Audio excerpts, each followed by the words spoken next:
Hello everyone, मैं मिथुन सिंह स्वागत करता हूं आप सभी का। आशा करता हूं आप सभी बहुत अच्छे होंगे। जेटेट सिलेबस 2025 जारी कर दिया गया है। जिन भी स्टूडेंट का 1 to 5 में एग्ज़ाम है, यानी कि 1 to 5 के लिए आप जाने वाले हैं, तो ये वीडियो देख लीजिए, बहुत ही काम की है। मैं आप लोगों को बता देना चाहता हूं कि इसे आप अगर कर लेते हो तो आपका काम बन जाएगा। एक एक करके कहाँ से पढ़ना है, इसके लिए बुक के लिए जो है अलग वीडियो मैं बना दूंगा आप लोगों के लिए, ताकि आपका जो है काम आसानी से हो पाए। तो 1 to 5 का जो नया सिलेबस है वो डिस्कस करेंगे टॉपिक वाइज। हर एक टॉपिक को हम लोग देखेंगे, तो ये वीडियो लंबी बनेगी, आराम से हम लोग इसे देखेंगे। CDP यानी कि बाल विकास और एवं शिक्षा शास्त्र, और क्षेत्रीय भाषा यानी कि इसमें आपका खोट्ठा आ जाएगा, पंचपरगनिया, कुरमाली हो, ये सब सारी बातें हैं। और फिर हिंदी और इंग्लिश 15-15 मार्क्स का होगा, और फिर मैथमेटिक्स और पर्यावरण अध्ययन ये आपको देखने को मिलेगा। तो टॉपिक वाइज सिलेबस इस वीडियो में हम लोग डिस्कस करेंगे, और एक एक करके हम लोग देख लेते हैं। नोट्स के बारे में अभी मैं कुछ भी नहीं बोलने वाला हूं, जब तक मैं कंप्लीटली तैयार नहीं कर लेता हूं फिर, और उसके बाद जो है आपको सारी बातें बताऊंगा। तो ये देखिए PDF नंबर 795, कोई एक हिंदी में शायद पंजाबी में एक गाना था, शायद 395 या 295, आई डोंट रिमेंबर। वो बहुत पॉपुलर गाना था वो, शायद उसे केवल क्रांतिकारी गाना था वो, ठीक है। तो फिर से हम लोगों के लिए क्रांति यही कि 795 आ चुका है, और ये 795 पत्रांक संख्या है। और इसमें हम लोग झारखंड में जो टैट की परीक्षा होगी उसके बारे में इसमें डिटेल में जो है सिलेबस वगैरह इन्होंने बता रखा है। अब यहाँ से एक बार जो है एग्जाम पैटर्न को देख लीजिए, उसके बाद डिटेल में जो है टॉपिक को हम लोग देखेंगे। CDP से 30 क्वेश्चन पूछे जाएंगे, ओवरऑल आप 30 नंबर ला सकते हैं। दूसरी जो भाषा 1 है, भाषा 1 में आप हिंदी इंग्लिश रख लीजिए, या फिर हिंदी उर्दू रख लीजिए, ये आपकी मर्जी है। 2 आपको चुनने होंगे, हिंदी संस्कृत उर्दू संस्कृत में से कोई एक आपको जो है 4 भाषाओं में से किसी 2 भाषा का चयन करना है। 30 नंबर आपको यहाँ से देखने को मिलेगा, यानी कि 15 + 15 का यहाँ पर सिनेरियो या फिर रेशियो रहने वाला है। भाषा 2 की बात करते हैं, तो इसमें देखिए भाषा 2 में जो है हिंदी संस्कृत जो भी आप लेते हो उसको छोड़कर आपको लेना होगा। ये बहुत अच्छी बात है, पिछली बार ये नहीं किया गया था, ठीक है जी। और इसमें ना आपको जो पेपर है खोट्ठा, पंचपरगनिया, कुरमाली हो, संथाली, बंगाली, ये सब आपको पढ़ना होगा, लेना होगा, चुनना होगा। 30 क्वेश्चन पूछे जाएंगे, 30 नंबर आप यहाँ से ला सकते हैं। गणित में 30 क्वेश्चन पूछे जाएंगे, 30 नंबर ला सकते हैं आप। पर्यावरण अध्ययन में 30 क्वेश्चन पूछे जाएंगे, 30 नंबर आप ला सकते हैं। तो ओवरऑल 150 क्वेश्चन पूछे जाएंगे। 150 मिनट का वक्त होगा, 2.5 घंटे का, उसमें 150 क्वेश्चन आपको सॉल्व करने होंगे। मैथमेटिक्स बहुत ही आसान है, एक क्वेश्चन के लिए आपको 1 मिनट का वक्त मिलेगा, जो कि मोर देन सफिशिएंट होगा, ठीक है जी। आगे देख लेते हैं। हाँ, नेगेटिव मार्किंग नहीं है, तो आपको सभी क्वेश्चन को टच करना चाहिए। एक बार आप देख लेते हैं परसेंटेज स्कोरिंग, यानी कि कौन कितने नंबर लाने पे पास हो सकता है। तो 90 नंबर जो है सामान्य वर्ग और EWS के लिए है। बाकी 55% अंक जो है BC1, OBC, SC ST जितने भी कैटेगरी हैं, और जो भी दिव्यांग जन हैं, सभी के लिए 55% अंक लाना अनिवार्य है। यानी कि 82 नंबर आप लाओगे तो आपका 82 में सिलेक्शन, ये जो जेटेट की परीक्षा है वो हो जाएगी। याद रखिएगा, जेटेट की परीक्षा एक बार आप पास कर लेते हैं तो जीवन पर्यंत आपको जो है जेटेट की परीक्षा देने की ज़रूरत है नहीं, काम आपका बन जाएगा। चलिए, यहाँ तक आपको बात समझ में आ गई।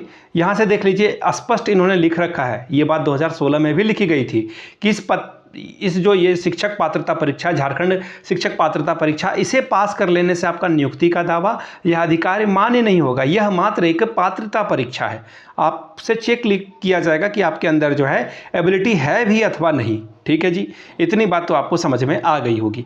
किस जिला के लिए कौन सा क्षेत्रीय या जनजातीय भाषा है उसे आप देख लेंगे, और उसी के अकॉर्डिंग आप पढ़ेंगे। चलिए 1 to 5 का सिलेबस देखते हैं। पाठ्यचर्या, उसे आप बोलते हो ना करिकुलम, वो है यहाँ पर, लेकिन पाठ्यचर्या नहीं, यहाँ पे पाठ्यक्रम होना चाहिए था। पाठ्यचर्या मतलब करिकुलम होता है।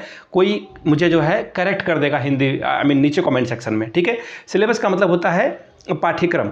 देख लेते हैं, पहला है बाल विकास एवं शिक्षा शास्त्र। इसमें अवधारणाएं आपको पढ़नी है।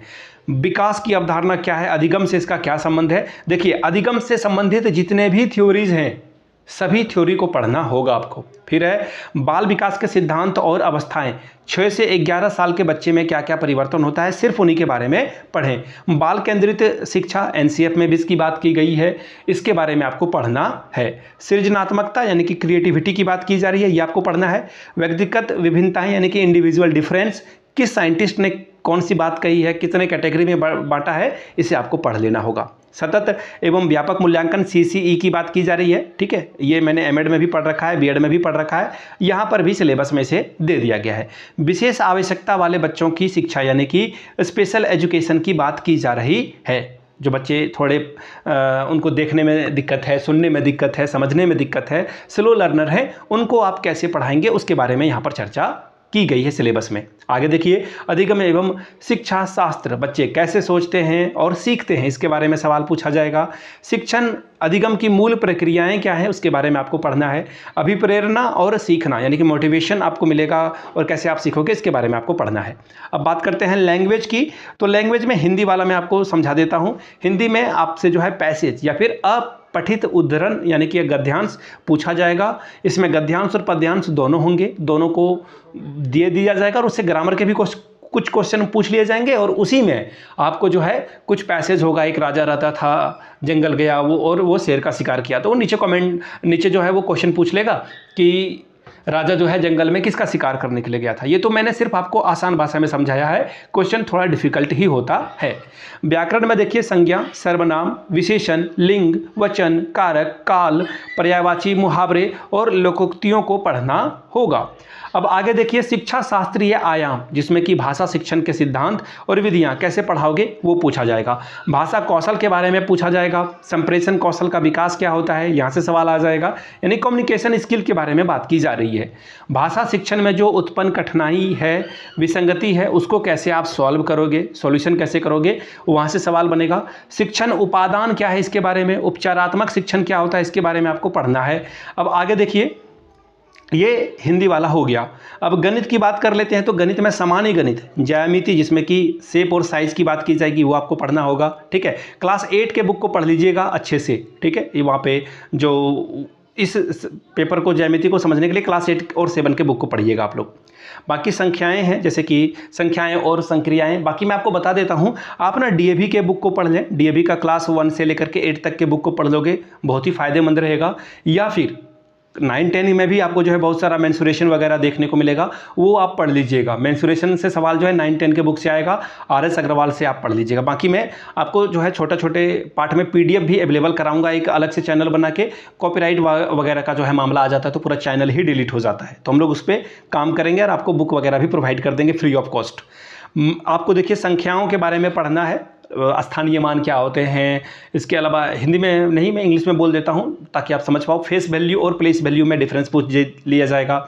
माप में जैसे लेंथ के बारे में, मात्रा के बारे में, भार के बारे में, वो ना आपने पढ़ा ना, milli centi, decimetre, deca, hecto, kilometre, उससे सवाल पूछ लिए जाएंगे गोल गोल घुमा के। 1 हेक्टेयर में कितने मीटर होते हैं, नीचे कमेंट करिए तो जरा सा आप लोग, 1 हेक्टेयर में कितने किलोमीटर स्क्वायर का एरिया आता है, नीचे कमेंट करके बताइएगा आप लोग। ठीक है, वॉल्यूम के बारे में पढ़ लेना है। तो देखिए, वॉल्यूम में यहाँ पे आपको जो है सब कुछ पढ़ लेना है। स्फीयर का वॉल्यूम पढ़ लेना है, सिलेंडर का पढ़ लेना है, रेक्टेंगल, क्यूब, क्यूबाइड, सब कुछ आपको पढ़ना होगा। ठीक है, रेक्टेंगल का आप क्या ही वॉल्यूम निकालोगे, उसका तो सिर्फ एरिया निकलेगा। आगे देखिए, भिन्न के बारे में पढ़ना है, प्रतिशत, लाभ, हानि, समय और कार्य, यहाँ से सवाल बार बार आते हैं तो इसको ध्यान में आप लोग रख लीजिएगा। ठीक है, शिक्षा शास्त्रीय मुद्दे, गणित की प्रकृति और स्वरूप क्या होता है, शिक्षण विधियाँ क्या है, ये बहुत इंपॉर्टेंट है, इसे पढ़ लीजिएगा। जैसे कि मैं आपको एग्जाम्पल बता देता हूँ, मैथमेटिक्स में जो है सबसे ज़्यादा इंपॉर्टेंट थ्योरी क्या होती है, आप जैसे आगमन और निगमन विधि पढ़ाते हो, वहाँ से सवाल बनेंगे। और जो गणित शिक्षण की समस्याएं हैं, जो प्रॉब्लम है बच्चों को पढ़ाने में, उसके बारे में सवाल पूछा जाएगा। निदानात्मक और उपचारात्मक शिक्षण और मूल्यांकन क्या है, इसके बारे में सवाल पूछ लिया जाएगा। पर्यावरण अध्ययन की बात करते हैं, आप लोग इसे शॉर्ट में EVS बोलते हो। सामान्य पर्यावरण आपको पढ़ना है, इसके बारे में भी बात करेंगे। देखिए, परिवार और पड़ोस क्या है, भोजन। अब देखिए, भोजन में ना ये बहुत बड़ा टॉपिक है, किस भोजन के ना मिलने से कौन कौन से विटामिन की प्रॉब्लम होती है। हाँ, इंग्लिश में विटामिन, हिंदी में विटामिन हम लोग बोलते हैं। ठीक है, वो एक मीम भी चलता है ना सोशल मीडिया पे कि अगर आपका डॉक्टर विटामिन बोल रहा है दैट मीन्स वो 2000 चार्ज करेगा, और अगर विटामिन बोल रहा है तो वो 1500-700 में आपका ट्रीटमेंट कर देगा। ठीक है, पेड़ पौधे से प्राप्त भोजन को कैसे आप पकाओगे, तो इसमें देखिए जैसे पूछ देगा, मूली का क्या खाते हो आप, गाजर का कौन सा पार्ट खाते हो, है ना, पालक का कौन सा पार्ट खाते हो, तो यहाँ से सवाल बनेंगे। भोजन करना, जंतुओं और पशुओं का आहार क्या होता है, इसके बारे में सवाल बनेंगे। इसके अलावा आवास यानी कि शेल्टर, शेल्टर से सवाल पूछ लिए जाएंगे। इग्लू, जो आपने बर्फ़ का घर पढ़ा है, वहाँ से सवाल बनेंगे, ठीक है। और आसाम में अभी बाढ़ भी आया हुआ है, तो आसाम के लोग जो है नीचे जो बेस तैयार करते हैं घर का, वो बांस का बना होता है ताकि एक लेंथ मिल जाए और पानी आए तो उनका घर बहे ना। वो लकड़ियों से अपना घर को तैयार करते हैं। गृह सज्जा, साफ सफाई, परिवार और घरेलू जीव भी इसमें शामिल है। जल के स्रोत क्या हैं, जल भंडारण कैसे करोगे, हमारा जीवन और जल से कैसे संबंधित है, जल का अभाव के बारे में पूछा जाएगा, जल का बहाव के बारे में पूछा जाएगा। पौधे और जंतु के लिए जल की आवश्यकता क्या है, जाइलम फोलोयम के बारे में भी सवाल पूछे जा सकते हैं। यहाँ से आगे देखिए, आवागमन और संप्रेषण के बारे में सवाल पूछा जाएगा। आप पेडागोजी वाले सेक्शन को देखते हैं तो पेडागोजी सेक्शन में पर्यावरण अध्ययन का स्वरूप क्या होगा, पर्यावरण अध्ययन का महत्व क्या होगा, पर्यावरण के बारे में शिक्षा क्या होगा, गतिविधियां और व्यवहारिक कार्य क्या होगा, सतत यानी कि सीसी के बारे में बोला जा रहा है, उसके बारे में पढ़ना है। शिक्षण उपादान आपको पढ़ लेना है। ये तो था 1 to 5 का सिलेबस। इसमें देखिए खोट्ठा वगैरह का सिलेबस नहीं दिया गया है, वो अलग से निकाल देंगे और वो मैं फिर आपको बता दूंगा कि खोट्ठा का सिलेबस क्या है, नागपुरी का क्या है, पंचपरगनिया का क्या है, वो आपके साथ में साझा कर दूंगा। हिंदी इंग्लिश भी आप रख सकते हैं, लेकिन बशर्ते वो जो मैंने 4 सब्जेक्ट बताया ना, वो आपको 4 में से 2 अगर आप चूज़ लेते हो, उसके बाद जो बचे हुए सब्जेक्ट होंगे उसी के अकॉर्डिंग आपको आगे जाना होगा। जैसे कि अगर मैं बात करूं, अगर आप हिंदी और इंग्लिश चूज़ कर लेते हो ना, तो फिर आप जो 30 नंबर वाला पेपर है, आपको खोट्ठा, पंचपरगनिया, नागपुरी वगैरह चुनना होगा या संस्कृत चुनना होगा, ये आपकी मर्जी है। तो ये 1 to 5 का सिलेबस था।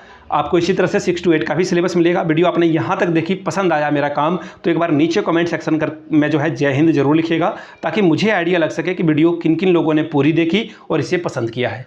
वीडियो को आपने यहाँ तक देखा, प्यार दिया, इसके लिए आप सभी का बहुत बहुत शुक्रिया। चैनल को सब्सक्राइब करें ना करें, वीडियो को अपने दोस्तों तक, अपने कलीग्स तक, अपने रिश्तेदारों तक, अपने भाई बहन तक जरूर पहुँचाएँ जो जेटेट की तैयारी कर रहे हैं, झारखंड में बीएड की तैयारी कर रहे हैं, उन तक इस वीडियो को साझा कर दें। Thank you so much for watching this video. Have a good day.